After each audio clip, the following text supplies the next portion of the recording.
On this older ship there was an engineer who tripped and was crushed to death in one of these doors. Years later this engineer who told me the story tripped and fell on that same door and was about to be crushed to death in the same way, but just before killing him, it stopped and opened again, despite no one being around and nothing touching the lever. Sailors, seamen and overall people who spend a vast amount of time in the ocean. Have you ever witnessed something you would catalog as supernatural or unusual? What was it like? Distress flares in the middle of the Indian Ocean sailing Nigeria-Japan at night when I was a third mate. Looked less than 4 miles away. Altered course to it, called the Old Man. Found nothing and no one over the course of 2 hours. I was the only one to see it, and I know what I saw. My watchman was down closing cabin shades. I understand why we had to move on. Keeps me up some nights though. Did we come so close to saving someone's life, and just leave them there? Alone in the ocean. No food or water. Did someone think they were rescued but we ended up too far from them? Should we have waited until daytime? Did I just hallucinate? Sailed on tall ships for a good while, among other things. Saw some green flashes, a moonbow, lots of phosphorescence, big whales, St. Elmo's fire on our mast, steel ship this time. But the only creepy story was at port. The only person who had ever died on the ship was over 100 years ago, and he fell from the rigging. Went splat. One of the crew was up furling sails and was about to step out onto the foot rope that runs along the yard. He said he got an overwhelming urge to not step on it and felt a tug on his harness keeping him from stepping out. He was so freaked out he kept the other 2 guys behind him from getting on the line as well. The other guys started getting a really bad feeling too, and they decided to check out the foot rope. It had been really degrading on the inside, even though the outside looked mostly fine. The line probably would have snapped as they climbed out there, and they would have fallen, as you are pretty much free climbing until you get to a stopping point. I was on navigation watch with the second mate one night off the Philippines. The ship was on autopilot making for Manila. It was a clear, still, dark night. Through the binoculars I picked up navigation lights of another ship about 5 degrees off the port bow. It was well off, but I noted the bearing and checked the radar. Nothing. This was not unusual. If it was one of the small local fishing vessels they can be hard to pick up. On the other hand, they usually don't bother with navigation lights either. Quickish technical detail. Skip if familiar with the purpose and function of nav lights. Navigation lights on a vessel are baffled so they can only be seen from a certain direction. Looking at a boat dead ahead, coming toward you, you will see a red light to the right of a green light. This is what I could see. If the boat turns to the right, or starboard, the 2 lights will begin to move together, and the green light will fade from view because of the baffles that are around it. As the turn continues you will be able to see the red port, their left side, light only, and a bit later the white stern light will appear as the red fades behind its baffles. This way you can tell on an instant the orientation of another vessel in the dark. 10 minutes passed and I checked the bearing again. Still 5 degrees off the port bow, red and green visible. I checked the radar again. Still nothing. I alerted the second mate. 5 minutes later, nothing changed, nothing on radar. We were on a collision bearing with an invisible vessel that was steadily getting closer. As a precaution we switched back to manual steering and I took the helm. By now I could make out the lights without the binoculars, still coming directly at us. We were on the point of taking evasive measures when suddenly the lights started moving together. We assumed that the other vessel had finally spotted us and was turning away to their right. I was expecting the red light to fade from view. Except it didn't.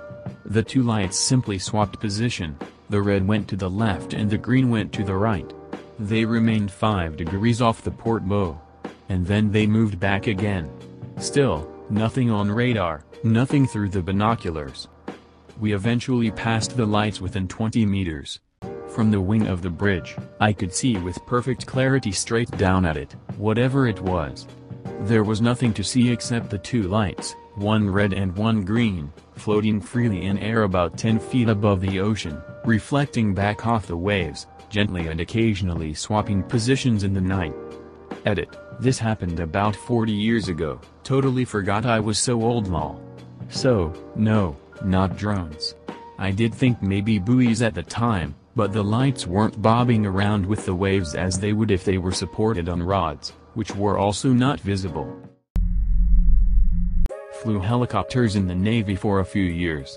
On my first deployment to Southeast Asia, I was flying over the Sea of Japan and saw a large pulsing aura of red light far enough below the surface I could not make out a source.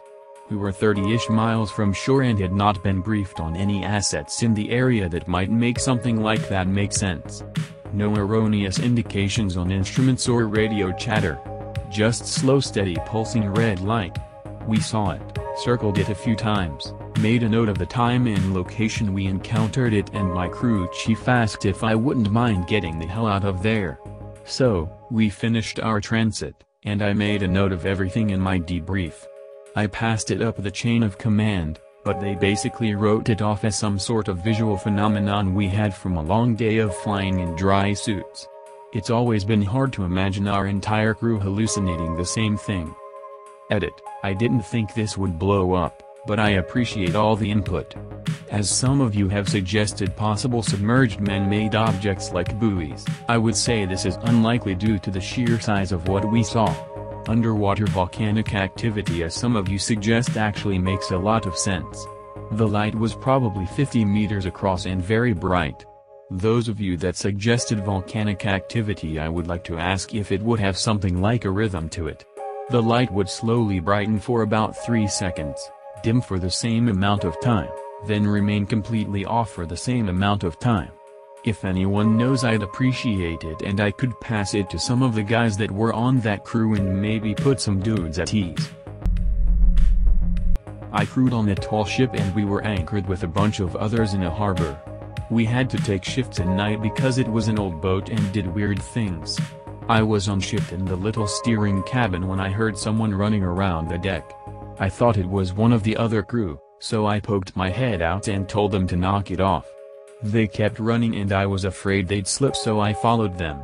We went around the whole ship twice before I caught up with the shapeless shadow, which stopped and flew directly up into the air. Convinced it was a prank, I walked back to the end of the boat when I saw we had drifted on anchor and were almost under the bow of a much larger ship. I called the rest of the crew and we sorted it out. But I might not have noticed until too late if it weren't for the weird shadow.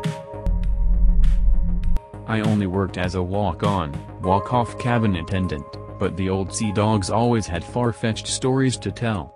The engineer teaching us about watertight doors told us a story that happened to him on another ship that the same company used to own but was decommissioned and scraped in 2011. These watertight doors separate the different bulkheads, underwater compartments that stop the whole ship from sinking if there's a hole in the hull. Think about the metal doors that slid down in the engine room of the Titanic. These doors are always closed. To get from compartment to compartment there was a lever that you pulled, and the door opened. You stepped through, then as soon as you let go of the lever, the door would close. For the safety of the ship, it would close tight shut, even if there was a person blocking it. On this older ship there was an engineer who tripped and was crushed to death in one of these doors. Years later, this engineer who told me the story tripped and fell on that same door and was about to be crushed to death in the same way, but just before killing him, it stopped and opened again, despite no one being around and nothing touching the lever. And before anyone says that there must have been some safety thing installed. No, as I said before, the one job of these doors is to close no matter what, or who is in the way. I was standing in the hangar bay waiting for morning muster at dawn somewhere in the middle of nowhere. Looking out at the ocean, I was intrigued by how smooth as glass the water was reflecting the clouds in the sky. Then the most beautiful, confusing, mesmerizing, and terrifying thing I ever saw happened. The water, for a moment, was so smooth that the horizon disappeared from view. The water was so smooth and reflective that it was impossible to tell where the water ended, and the sky began. I honestly got dizzy knowing I was in the middle of the ocean floating on water, but my eyes were trying to convince me the ship was floating on nothing. Then the water started slightly rippling and the horizon was visible again. Every morning at sea after that I looked at the horizon hoping it would happen again, but it never did. I've never found out what caused this scientifically. The closest thing I could ever find was it was some sort of variant of the Fata Morgana mirage. I don't think I will ever see anything as beautiful in my life ever again. Words fall extremely short at describing the feeling in that moment. One of the most magical nights I ever had was when I was serving in the NZ Navy warship, and we were homeward bound after a long and unpredictable deployment. I was dealing with a bout of insomnia and decided to go down aft for a breath of fresh air. It was a very dark, moonless night, and as my eyes adjusted to the darkness, I really began to appreciate the phosphorescence glowing in our wake, bright green against the dark water. Then I looked closer, to see a pod of dolphins playing in the phosphorescence, leaving their own bright glowing trails as they streaked through the water. Now, I knew what it was, and what caused it, but it was something that I imagine would have appeared quite mystical to sailors back in the past. It was stunning though. I sat and watched them for about an hour. Such a vivid memory. I work security on different ships. One time during night shift on a cruise ship, my colleague and I were in the security office watching the CCTV cameras and just talking SHT to pass the time. At the exact same time we both saw a black figure, shadow pass in front of the camera in the children's play area. We both got super freaked out but kept watching the other cameras in the vicinity to see if whatever it was passed by those, as it was the only way it could go from where we saw it and there was no way it could leave the area without passing by in front of one of the cameras. It never did, so we went to the area to check it out but obviously found nothing. Afterwards we went back to review the footage and didn't see any shadow moving in that camera again. Even though we both saw it the first time in the live feed. Needless to say, we kinda started avoiding the kids area at night after that. A lot of death happens out at sea. Thank you for watching the video. Don't forget to like and subscribe for more quality content. Leave a comment if you have any suggestions. Goodbye.